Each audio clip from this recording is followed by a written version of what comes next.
অপেক্ষা শেষ। ২০২৬ টি-টোয়েন্টি বিশ্বকাপের ফাইনালে মুখোমুখি হচ্ছে ক্রিকেটের দুই পরাশক্তি ভারত এবং নিউজিল্যান্ড।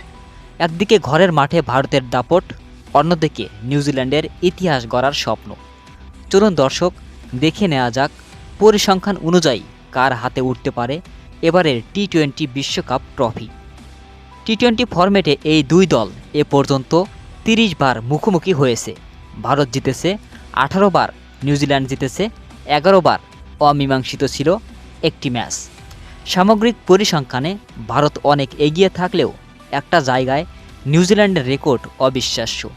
আইসিসি টি-টোয়েন্টি বিশ্বকাপের ইতিহাসে নিউজিল্যান্ডকে ভারত আজও হারাতে পারেনি। ৩ বারের দেখায় ৩ বারই জিতেছে ব্ল্যাক ক্যাপসরা। তবে এবারের গল্পটা ভিন্ন। ভারত খেলছে নিজেদের মাটিতে। সেমিফাইনালে ডিফেন্ডিং চ্যাম্পিয়ন ইংল্যান্ডকে রীতিমতো উড়িয়ে দিয়েছে তারা। ফর্মে আছেন হার্দিক পান্ডিয়া এবং সঞ্জু স্যামসন, আর বোলিংয়ে জাসপ্রীত বুমরা যেন এক রান আটকানোর দেয়াল। অন্যদিকে নিউজিল্যান্ড হারিয়েছে দক্ষিণ আফ্রিকাকে। মিচেল সাটনার এবং রচিন রবীন্দ্রর স্পিন ভারতের জন্য বড় চ্যালেঞ্জ হতে পারে।